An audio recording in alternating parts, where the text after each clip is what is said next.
Hello అండి, welcome to Vasantha's world. బాగున్నారా? మేమైతే చాలా బాగున్నాం, మీరందరూ కూడా బాగున్నారు అనుకుంటున్నాం. సో ఈరోజు వీడియో వచ్చేసి మనకి restaurant style egg masala curry అనమాట. ఇది మనకి పూరీలోకి, చపాతీలోకి, రైస్లోకి, బిర్యానీలోకి, అలాగే రోటీలోకి, పుల్కాలోకి, ఎందులోకైనా సూపర్ కాంబినేషన్ అనమాట.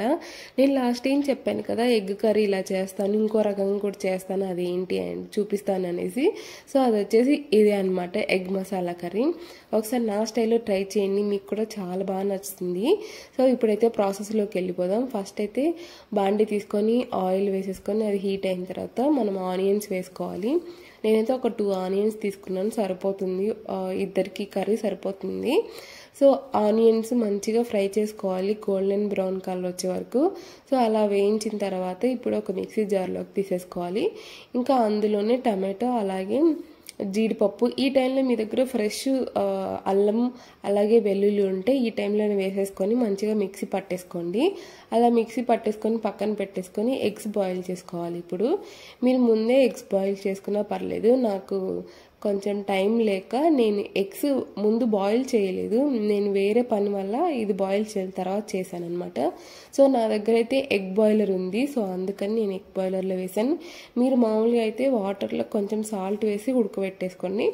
ఉడికిన తర్వాత ఇప్పుడు ఒక చల్లనీళ్ళలోకి తీసేసుకోవాలి, చాలా వేడిగా ఉంటాయి కదా. సో అలా వాటర్లోకి తీసేసుకొని ఒక 2 మినిట్స్ వదిలేస్తే కూల్ అయిపోతాయి అనమాట. ఇప్పుడు మనం వాటన్నిటిని తొక్క లేకుండా నీట్గా ఒలిచి పక్కన పెట్టేసుకోవాలి. సో అలా ఒలుచుకున్న వాటన్నిటికి ఘాట్లు పెట్టేసుకోవాలి. ఒక నైఫ్ తీసుకొని మీరు స్ట్రైట్గా అయినా పెట్టుకోవచ్చు, లేదు అంటే అడ్డంగా అయినా పెట్టుకోవచ్చు. నేనైతే స్ట్రైట్ లైన్స్ పెట్టాను. సో అన్నిటికీ అలా ఘాట్లు పెట్టేసుకొని ఇప్పుడు బాండి పెట్టుకొని అందులో ఆయిల్ వేసి ఈ ఎగ్స్ అన్ని వేసుకొని మంచిగా ఫ్రై చేసుకోవాలి. మీరు డైరెక్ట్గా గరిటెతో కాకుండా ఫస్ట్ మనకి ప్యాన్కి కాడ ఉంటుంది కదా, అది తీసుకొని ఒకసారి మిక్స్ చేయండి ఆ ఎగ్స్ని. అలా చేస్తే ఏంటి అంటే అంటుకోకుండా బాగా నీట్గా స్ప్రెడ్ అవుతాయి అన్నమాట. సో ఇప్పుడైతే కారము, ఉప్పు అలాగే కొంచెం పసుపు వేసి వీటన్నిటిని మంచిగా కలర్ వచ్చే వరకు ఫ్రై చేసుకోండి. మనకి ఎగ్ ఫ్రై అయితే ఒక కలర్లో కనిపిస్తుంది, సో అలా ఫ్రై చేసుకోవాలన్నమాట. అలా ఫ్రై చేసుకొని తీసి పక్కన పెట్టేసుకోవాలి.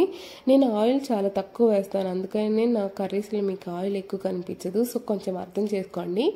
ఇప్పుడు బిర్యానీ మసాలా అలాగే పచ్చిమిర్చి, కరివేపాకు వేసి మంచిగా ఫ్రై చేసుకోండి. అది కూడా ఫ్రై అయిన తర్వాత అల్లం వెల్లుల్లి పేస్ట్ వేసుకొని ఫ్రై చేసుకోవాలి. ఆ తర్వాత వచ్చేసి మనం మిక్సీ పట్టి పెట్టుకున్న పేస్ట్ ఉంది కదా, అది వేసుకొని మంచిగా ఫ్రై చేసుకొని ఆయిల్ పైకి తేలిన తర్వాత ఉప్పు, కారము అలాగే కొంచెం పసుపు, ధనియాల పొడి, గరం మసాలా, కొంచెం వాటరు ఇవన్నీ వేసుకొని మంచిగా మిక్స్ చేసేసుకోవాలి.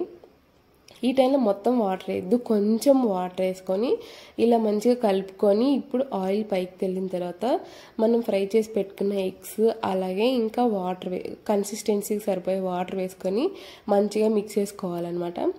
అలా మిక్స్ చేసుకున్న తర్వాత మనకి మళ్ళీ ఆయిల్ పైకి తెలుతుంది కదా కొంచెం. సో ఇప్పుడు పచ్చిమిర్చి, కొత్తిమీర అలాగే కొంచెం కసూరి మేతి ఇవన్నీ వేసుకుంటే కొంచెం కసూరి మేతి వేసుకుంటే కొంచెం ఫ్లేవర్ బాగుంటుంది, ఎక్స్ట్రా వస్తుంది అనమాట కర్రీకి ఫ్లేవర్. సో ఇలా అయితే మన కర్రీ రెడీ అయిపోతుంది. ఒకసారి ట్రై చేయండి. Bye bye.